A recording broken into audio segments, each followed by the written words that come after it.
Hello friends, welcome back to another episode of Investigators in Cars Drinking Coffee. I'm your host, Mark Mernan, president of Complete Legal Investigations in West Palm Beach, Florida. Forgot where we were. And joined once again by my wife and partner in crime, Wendy Strom Mernan, licensed PI, certified paralegal. I think I promoted you last time to Chief of Operations. Plenty. Today she's Chief Data Officer, the CDO. So I'd like to be Chief Beach Officer today. It's such a beautiful day. I know. This video is sponsored by OREP Insurance and Working PI Magazine. OREP is a leading provider of private investigator liability insurance nationwide. Get your quote at orep.org today. So we're back. We've been on the subject of subcontracting, and we're calling this episode Subcontracting 101.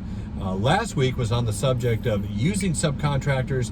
This week the subject is on being a subcontractor. All right. And we are well aware that there are hundreds, particularly in Florida here, there are hundreds of investigative agencies that really have built good businesses working for other contractors, working for other investigative agencies. We have done it on occasion. We have. And so we're familiar with both sides of the equation here. Last episode we talked about, so we refer you back to that, on being a subcontractor, being a contractor. And we also promoted our Subcontractors Manual on our website, theprofitablepi.com. theprofitablepi.com. So you can find out information from either side of the equation. What does that manual have in it? The manual has all kinds of information about how to work with subcontractors. And then some great agreements. Some great agreement. We've Yeah. actually got a proposal. Boilerplate language here for a subcontractor agreement, which as a contracting agency, which I have had our subcontractors sign, descriptions of their duties, etc., expectations. So that's the Subcontractors Manual at theprofitablepi.com. Right. If you are using subcontractors or you hope to someday use subcontractors, visit theprofitablepi.com and make sure you check out the Subcontractors Manual. Yeah. We also find other manuals on investigative procedure, marketing, specific investigations. Yes. Theprofitablepi.com. So let's talk about being a subcontractor. Okay. Number one, how do you get your assignments as a subcontractor? You get them from other investigators. There you go. There you go. They give you a ring or an email. Yeah. So how are you promoting yourself as a subcontractor available for assignments? And I think the number one way is through state associations and their listservs. Okay. Yeah. I'm the past president of the Florida Association of Licensed Investigators. Good friends of ours have followed in our footsteps there. We have a wonderful association. And Fally has a listserv by which, hundreds of assignments are given out every year. Yeah. So if you are a subcontractor or a PI starting your business, or simply enjoy working for other investigators on your own in your own business, then the listservs are probably the number one those way to go. networks, yes. Yeah, local networks as well. The local state association meetings, the local chapters in your area are a great place to network and make yourself available for that. Yeah, I was going to say, like the conferences or when you meet people in person, you can really find, the good ones, the people that you gel with. Yeah. That seem very competent. So we've met our best ones in person. Yeah, exactly. Yeah. They've come to talk with us, or we've met them over the just even our when we eyes met them are in open. person. Eyes and ears are open. We're always looking for good subcontractors to help assist us. Yeah. And being a subcontractor, you want to make sure that your agency is professionally run. We mentioned in our last episode, as a contracting agency, you need to have insurance, and frankly, that's as well for subcontractors as well. We mentioned our sponsors, OREP, O-R-E-P. You can visit their website at orep.org, I believe it is, or .com, and find out about how to get information, how to get insurance and have it. Errors and omissions, liability insurance. It's important, even as a subcontractor, that you have that as protection for your own agency and for your contracting agency. I agree. Billing. How do you bill well, let's go back for a second. How do you manage your clientele? How do you manage your client list? What's involved with that? Oh, just like if any other client, you've got to manage the people that are hiring you as a client. So You need to know processes and procedures. Processes and procedures. Even as a small agency, even if it's just you need to start building processes and procedures into your business, because there's going to come a time when, if you're good at what you do, Attorneys are going to contact you, and you may be in the position of using subcontractors. I think all PIs end up doing that in some way, Exactly. shape, or form. So something consistent, a consistent procedure for everything. Yeah. Case intake, case disposition. How do you handle assignments? How do you handle interviews? How do you handle typing? Just little mundane things like that. And you can find those out again at the Profitable PI, because we have manuals on a lot of these things that are made available to other private investigators. How soon should you bill? How soon as a subcontractor do you want to get paid? Immediately. There you go. When you get back. When you get back from the office, you want to get that report out to your contracting agency, and you want to get your invoice and expenses out ASAP. Remember, your contracting agency, the contracting investigator, has to submit his invoice or her invoice to the client. And then they have to get paid, and then you get paid as a subcontractor. And we've talked about this in billing before.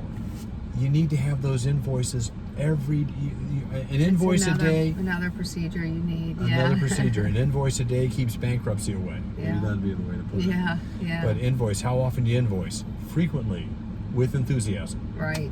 Yeah. Immediately. Yeah, because you need cash flow. And if you are working with other investigative agencies, you want to know who the slow pay investigators are and who the prompt pay investigators are. Now, there is a thought that you pay your subcontractors like employees, so you pay them bi-weekly or whatever. But I don't take that position. I have to wait to get paid from my clients. And subcontractors, they have their own business. You have your own business, so you should get paid when your client gets paid, or when your client pays you. So I don't have a hang up about that. But I do see it as a contracting agency. My duty is to get the invoice paid as quickly as possible so that we can pay our subcontractors. Exactly.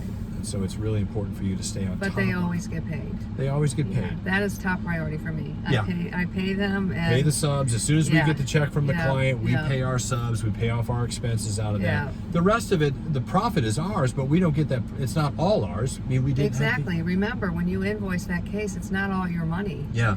When the money comes in, you've got to have some for your sub. Yeah. You need to pay the Or sub. that sub will never work for you Yeah, again. and if you so. if you have issues, and if there are issues Yeah. between subcontractors, and you just need to know who you can trust. Exactly. A lot of this is trial and error. We've been burned, but we've also been very careful about who we work with. Last subject: contact with clients. Yeah. As a subcontractor, should you be having contact with the contracting agency's client? And my position is most times no. Yeah. Simply because there's some ethical distinctions that we need to make there. Submitting your reports in Word versus a PDF format, so your contracting agency can put her report together. She can cut and paste your report into her report on her letterhead and send that off. Remember, your client is the contracting agency. Her client may be the attorney or the end client. Right. But you have to remember as a subcontractor who your client is and protect that relationship. Right. And that's just, a lot of that is common sense. Sadly, common sense isn't all that common anymore.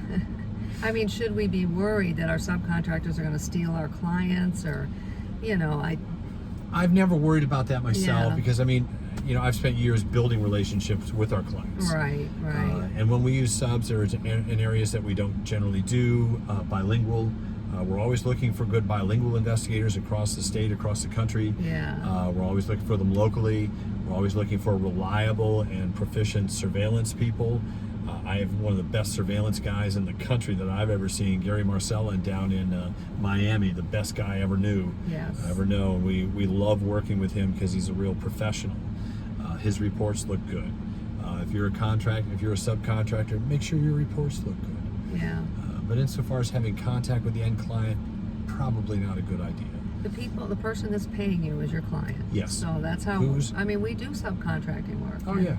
Yeah. So we don't have contract with the end client. We have contact with the investigator who's retained us. Exactly.